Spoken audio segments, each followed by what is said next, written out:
On Sunday, supporters of far-right former President Jair Bolsonaro stormed the Brazilian Capitol building in order to overturn an election that they had lost. So this, according to recent reports, I'm going to go to HuffPost here. So it's been reported that the protesters had swarmed into Congress, the Supreme Court, and Presidential Palace. Now, luckily, there wasn't a lot of people there on the account of it being a weekend. So that's different from what happened on January 6th. But again, there are a lot of similarities. Now, many of them, of course, had called on the Brazilian army to restore Bolsonaro to power and to oust newly inaugurated leftist Luiz Inácio Lula da Silva.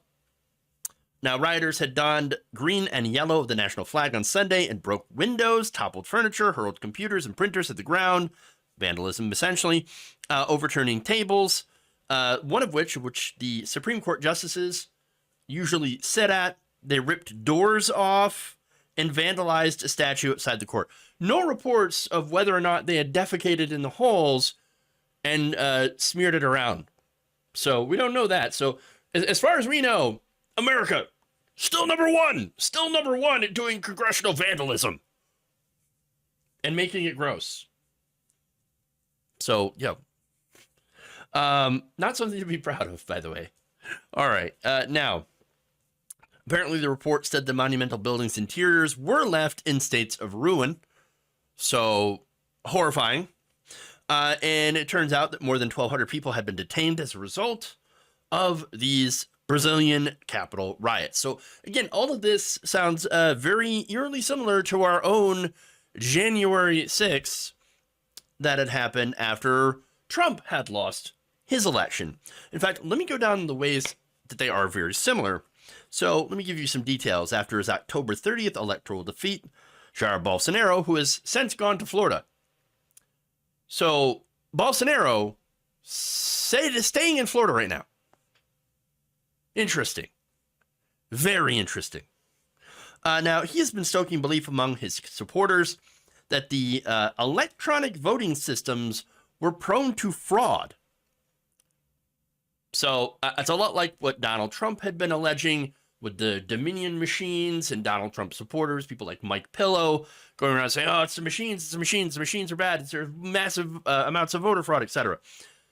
And just like Trump, who, by the way, had his lawyers do 60 different court cases to try to prove that there was election fraud in these battleground states, Pennsylvania being one of them, Arizona, etc. Well, just like him, they had no evidence. Bolsonaro had no evidence to back up his assertion that there was mass voter fraud. Because, of course, right? Now, results from Brazil's election, the closest in over 3 decades, were quickly recognized by politicians across the spectrum, including some Bolsonaro allies, as well as dozens of governments. So they all said, look, we didn't find anything, no evidence of fraud here.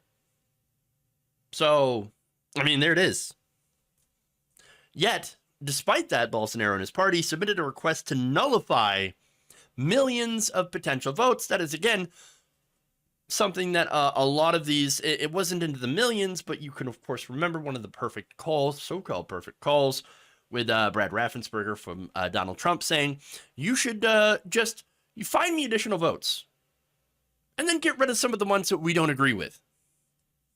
Is that? Oh, okay, yeah. So this one was nullifying millions of votes. And of course, the courts had swiftly dismissed that as well. Now, that said, on the issue of voter fraud, could there be voter fraud? Well, yeah, of course. Voter fraud is possible. Election fraud is possible. For example, in the United States, we have found voter fraud in basically every election. However, it is such an incredibly infinitesimally small amount that has never had any statistical impact on elections. It's always like 0.0000001% of all the entire ballots cast. It's a laughably, comically small amount.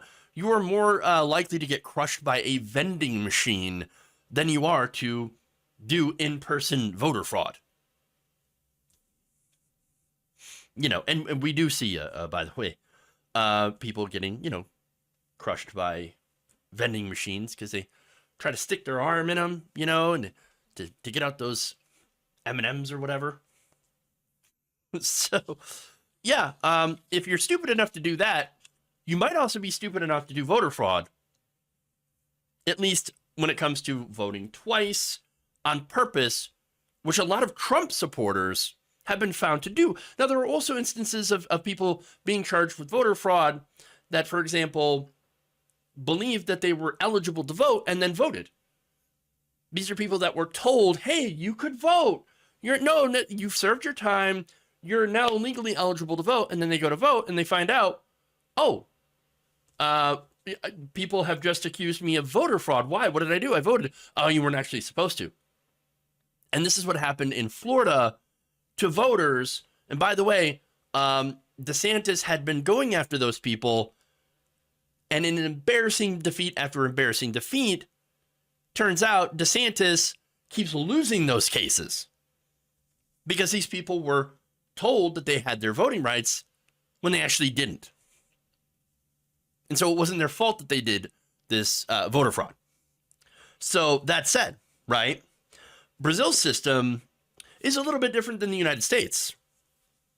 In fact, it should be noted that Brazilians had been using electronic voting since '96. That security experts do consider to be less secure than hand-marked paper ballots because they don't leave a paper trail. That said, Brazil's system is closely scrutinized, and domestic authorities and international observers have never found any evidence of it being exploited to commit voter fraud. And honestly, if they did believe that there was widespread voter fraud in the Brazilian election, the international community probably would have done something because, look, I think we should all know by now, and maybe not all of you do, but the United States and the international community kind of have a history of crushing leftist leaders. Now, Lula is a leftist leader.